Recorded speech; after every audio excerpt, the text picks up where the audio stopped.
Shalom Chevra. I hope everybody's doing well. So in Parashat Beha'alotcha, we have the episode of Eldad and Medad having nevua in the machane, in the camp. And what seems to lead up to that moment is that we have the mitonenim, the complainers, and then we have the resentment and dissatisfaction with the man by many of the people. Then Moshe turns to Hashem in despair, saying, I can't handle carrying the people on my own. And then we have the call of the 70 Zakenim who receive prophecy at the Ohel Moed. After that, we have two people who remain in the camp, Eldad and Medad, who are prophesying in the camp, which leads to Yehoshua getting defensive for Moshe. In the Psukim themselves, not so clear why. There's a few theories and potential reasons why Yehoshua feels the need to stand up for Moshe in this instance. And Moshe's response, which is, HaMekaneh Tali, are you being zealous for me? Umitin kolam Hashem neviim. Forget just these two guys, anybody can be a Navi. Kitin Hashem rucho aleihem. As long as Hashem puts his ruach, which again is of course the most important ingredient, is that there's ruach Hashem. It all comes from Hashem. But we see Moshe claiming the potential of every single person. Kulam neviim, everybody could become a Navi. Rav Shimshon Raphael Hirsch points out two amazing lessons from this response of Moshe. One is, as we just mentioned, the idea that anybody could be a Navi, the democratic equality of nevua potential, which of course has to be fulfilled, but that there's no class of Nevi'im. There's nobody who is just born a Navi, and that others can never become a Navi.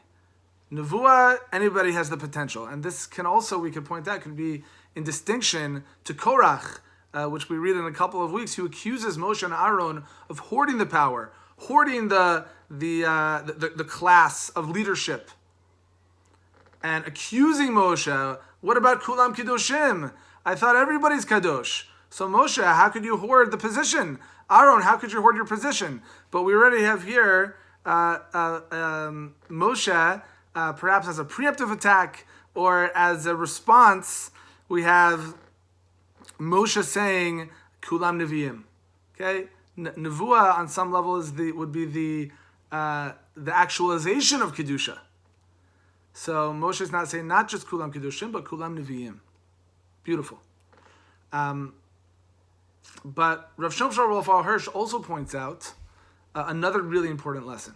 And he says as follows.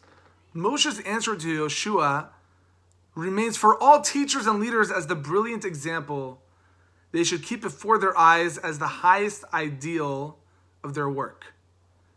To make themselves superfluous.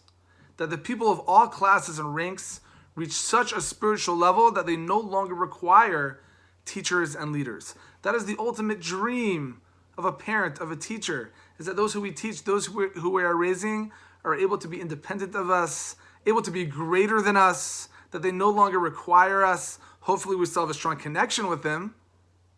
But when our children come home and ask us a question that we can't answer, or teach us something that we didn't previously know, when a child or a student, somebody who we're training, beats us in that game of chess, or in a one-on-one basketball, when they outplay us, it's a beautiful nachas.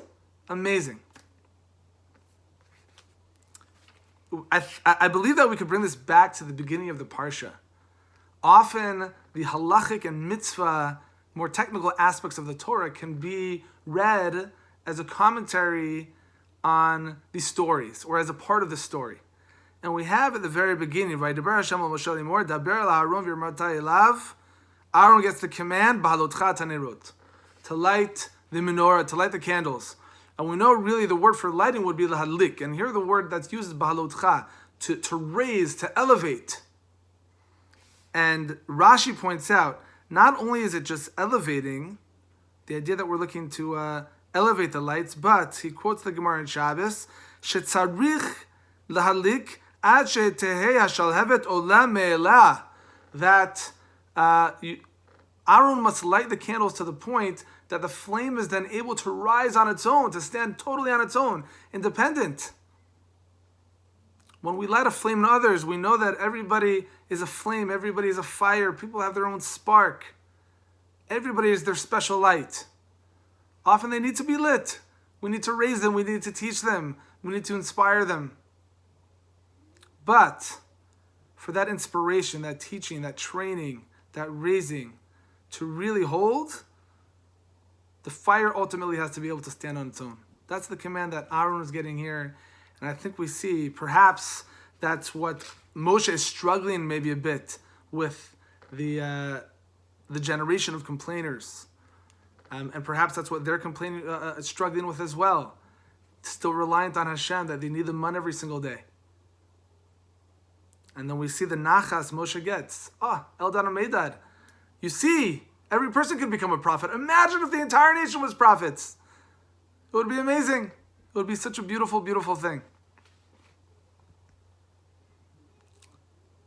We recognize that our purpose in lighting a flame is not for our own glory, but so that the flame can rise totally on its own. That's what we want in our children and our students. That's what we want to see in others. And I'd like to give us all the bracha that our own flames continue to grow, and that the other flames in our lives, those lights that we try to light, the Eldads and the Medads, that when they have nevua, it continues. The other 70 was Vaitnabu velo yasafu. It didn't continue. Maybe the flame fizzled out.